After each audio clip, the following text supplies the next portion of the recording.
Hello and welcome to Luminar Coffee Break. I'm your host, Vanelli. We have a lot to talk about, and we're going to see what we can accomplish in 10 minutes or less. Let's get started.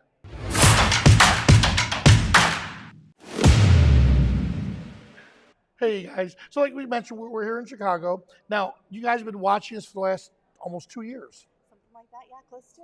Guess what? It's the first time we met face to face. And he's just like he is online.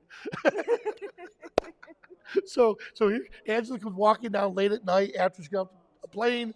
She's walking down. We're at a restaurant. Hey, Angela, hey, we gave each other hugs, but we see each other every day. It was like, oh yeah, here we are. So we had a great time. So Angela's been kicking butt, and you know what? I know we shouldn't do this, but let's do it. Could you just take the little webcam for now and show them? This is the shooting bay. Right now, we're in the middle of a little break. Look at this. Dell lent us almost like a dozen computers, and we have this 70-inch monitor off to the side.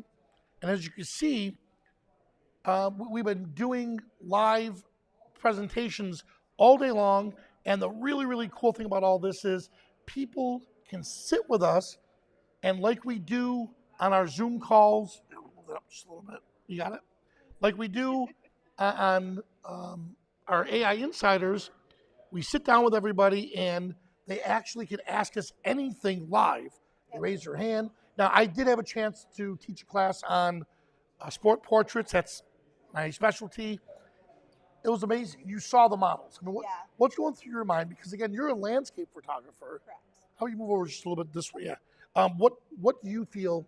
You tell me, what's your experience? Well, I love the fantastical dress. Like, there's actually a really cool, and walking in front of us right now, kind of a Queen of Hearts from like Alice in Wonderland kind of thing. It's pretty cool to see all of the different vignettes that you can set up here. It's really neat. And there's so many shooting bays, Yes. right?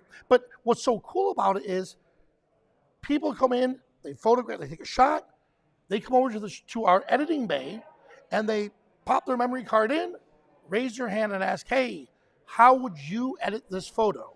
And then we sit down with them and we go through some of the edits. Exactly. Now, let me see if I can do this, Angela. Let me grab my screen, which is, you got it? Oh, let's grab it. Oh, here we go. All right, so this particular image here, it's actually a Peter Hurley setup, they call it. So let me pull it up right. Here it is. Yep, because here we are. So this image, let me see if I have it right there. I should leave well enough alone, huh? I'm actually working off of a memory card, which I really should. You should download it to your computer, but we were pressed for time on this. But this was done with continuous lights. And if you look in a moment when it refreshes, and if you look deep into his eyes, look at that. Look at how beautiful that light source is, but it still needs editing.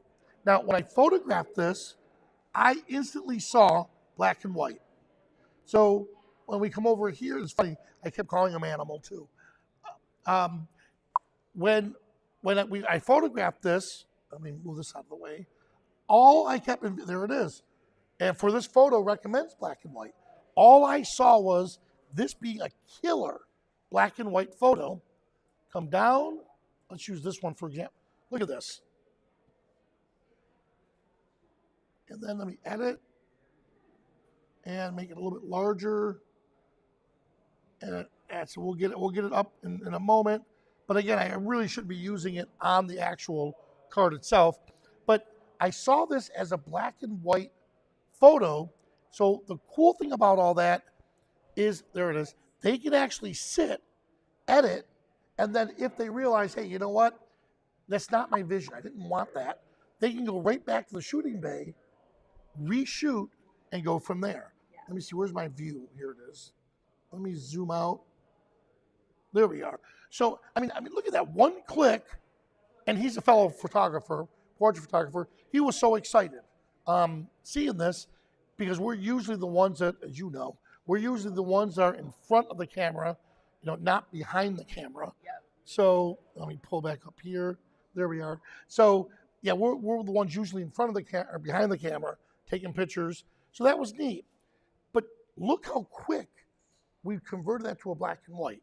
And it's a beautiful black and white. I mean, that's a headshot he should be proud of and could use for anything. It's Good. great So, photo. so here's where we're getting at, and I should have led with this, with the tethering, because I know that's what you're here for.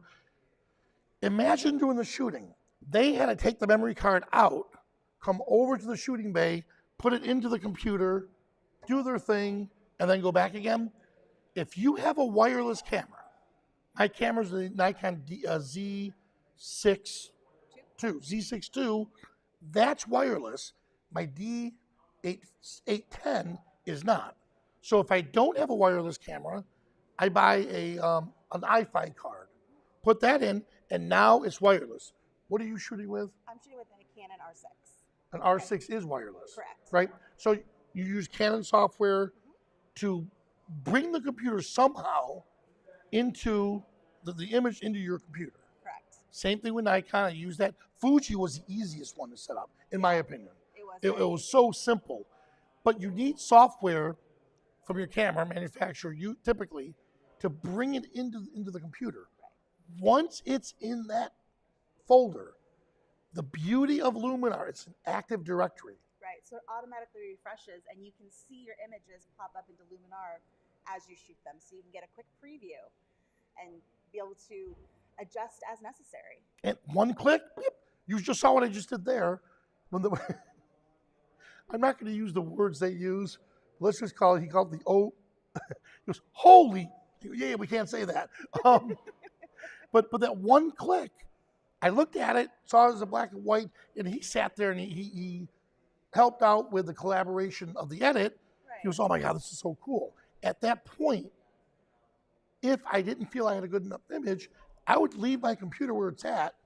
My memory card is already in. We go out, we do a couple more shots. It goes right tethered-like Right. back to the computer. Now, why do I say tether-like? True tether is you can control the camera from the computer, right? And some software they actually have is you can control it with your phone, and take pictures and stuff. I can foresee that being phenomenal for wedding photographers, where they have one camera set on the aisle, where the bride and groom are coming down the aisle. They have that camera set there, and they're triggering it, with their phone. That I can understand. Yeah. What we're doing here today, I thought it was really cool that I can just shoot, it jumps over to the computer, edit, done. So that's the tether-like feature that we're talking about, and it only is possible because Luminar AI has active directories. Right. And again, because it's continuously scanning that folder that you have attached, so you can bring those images in automatically. Awesome. All right, Angela, is there anything you want to add? No, just I hope you guys will join us again tomorrow. We'll be back here again, broadcasting live from ClickCon, so we hope you'll join us. And make sure if you enjoyed this, give us a thumbs up here on YouTube. Awesome. Hey, guys, thank you so much for joining us, and we'll see you at the next coffee break.